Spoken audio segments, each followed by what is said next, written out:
Pero Aristóteles hace otra cosa muy interesante, que es, si nosotros desde lo racional explicamos la realidad, tendemos a dejar quietas las cosas, a sacar como una foto de la realidad. Aristóteles trata de hacer una película.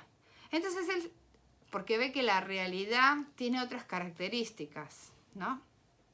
Entonces él va a plantear esto mismo desde el punto de vista del movimiento o del cambio. Y entonces, o desde la generación y corrupción, como lo quieran decir, entonces va a instalar estos dos conceptos de acto y potencia, ¿no? Y en función de esto, en función de estas ideas de acto y potencia, va a pensar lo que se llaman las 4 causas. Igual, ¿se acuerdan que dijimos recién que Aristóteles dice que el saber supremo se ocupa de los primeros principios y las 4 causas? Estas 4 causas van a ser formal, material, final y eficiente. Yo acá traté de graficar de alguna manera con el ejemplo del ser humano, que en realidad es medio difícil para esto, pero la forma sería la idea de hombre, ¿sí? La materia, obviamente, el cuerpo, los músculos, en fin. Pero la causa eficiente del hombre es sus padres. Y la causa final es eso que lo hace tender a su perfección humana, por decirlo de alguna manera, ¿no? Y entonces, quizás se entienda un poco mejor con esta jerarquía de la naturaleza o escala de la naturaleza.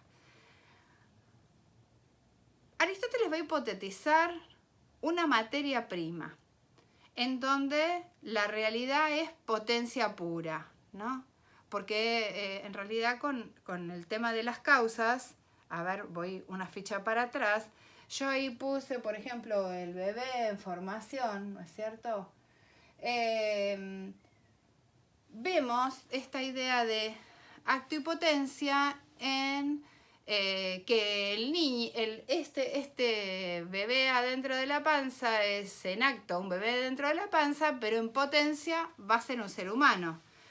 Un pedazo de madera, en acto es un pedazo de madera, en potencia puede ser una mesa y quizás después se transforme en mesa según su causa eficiente, que será el señor carpintero, según lo que tenga en su cabeza su causa eficiente, que es el carpintero, ¿sí?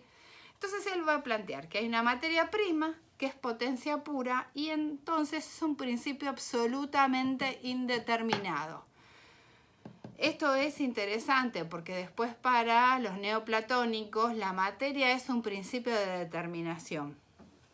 Pero acá en Aristóteles, creo que es en lo que más cambia en el pensamiento aristotélico. La materia va a ser al revés, un principio de indeterminación. Y entonces esta materia pura está pensada como una hipótesis, porque es algo que no tiene nada de forma, que la tenemos que imaginar como, no sé, como algo absolutamente informado, deformado, no sé cómo. Yo en broma digo como si fuera una gelatina transparente, no sé, sin molde, ¿no? Pero bueno, nada, es una hipótesis, ¿sí? La materia primera. Y el siguiente elemento va a ser los 4 elementos, ¿no? Agua, aire, tierra y fuego. ¿Ven? Ya ahí vemos un pequeño nivel de determinación. Estos 4 principios que ya le dan, informan en algún sentido la materia, pero son como 4 elementos básicos, ¿sí? Y después van a venir las sustancias homeoméricas. Las sustancias homeoméricas, por ejemplo, la madera, un pedazo de mármol, todas estas sustancias que si yo las parto a la mitad, siguen siendo lo mismo.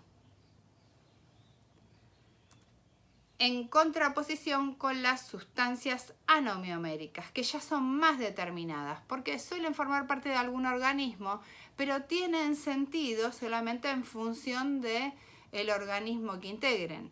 Si yo pienso un corazón, un corazón fuera de un cuerpo es un pedazo de carne, ¿no? No tiene ningún sentido.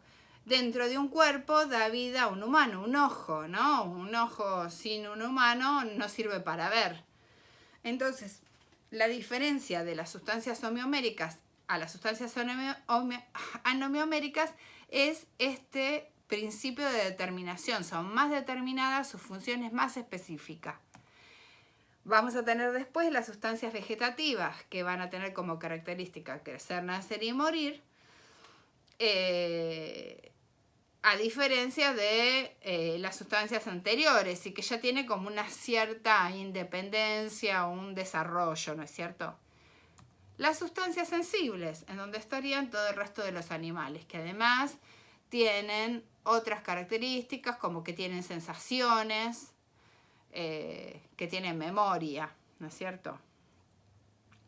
Después vamos a tener las sustancias racionales, que eso seríamos nosotros. Bueno, los animales por supuesto se pueden mover. Nosotros nos podemos mover, tenemos las sensaciones, crecemos, nacemos y nos morimos, o sea, tenemos un desarrollo, pero además tenemos como característica dos intelectos, por decirlo así. La capacidad natural, el intelecto paciente, y el intelecto agente, que es aquel que crea, piensa, concibe cosas. A este intelecto, en metafísica, Aristóteles lo pone como candidato de alma, y como es muy semejante al intelecto suprasensible o tiene algunas semejanzas, él dice que si algo tuviera de inmortal el hombre, estaría ahí, ¿no? Después el siguiente nivel es el de las sustancias no sensibles, que serían los planetas. ¿Por qué? Porque Aristóteles considera que los planetas se mueven según una inteligencia propia. Un intelecto agente hace que se muevan. ¿Qué está pensando Aristóteles? Para Aristóteles, ¿se acuerdan que la naturaleza, el maravillarse por la naturaleza es uno de los orígenes de la filosofía? Thaumatzen es la palabra que usa. Y pareciera que, o sea, no sé si ustedes miraron alguna vez una noche estrellada, las estrellas se mueven todas juntas racionalmente, o sea, hay una especie de coherencia en el movimiento de las estrellas. Pero los planetas tienen, si bien hay una coherencia porque van para el mismo lado, pareciera que tuvieran un movimiento diferente del resto de las estrellas fijas. Por lo que él hipotetizó que tenían una inteligencia aparte, ¿no? Y también hipotetiza que tiene muy poca materia, ¿no? Porque si ustedes ven, estamos en un momento muy distante al de la materia prima. Tenemos como el principio de determinación, el acto, es en mayor grado que la materia, ¿sí? Importa más el principio de determinación. ¿Y por qué él no está pensando en los planetas como sabemos nosotros que son, no sé, las características materiales que tienen los planetas, ¿no es cierto? No los está pensando así.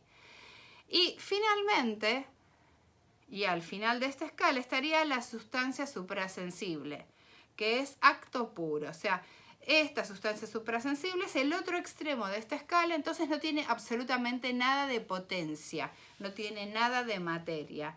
Es acto puro. Y es un intelecto agente que no tiene objeto. Es un intelecto que normalmente el intelecto tiene como característica que piensa algo. Pero como esta es una sustancia suprasensible perfecta, no puede pensar algo diferente de sí. Porque sería pensar algo superior o qué sé yo. Entonces se piensa a sí mismo porque es el intelecto más perfecto de toda la naturaleza. Esto es como un pantallazo general como para que se ubiquen y para refrescar los conceptos que ya hubiesen tenido respecto de Aristóteles.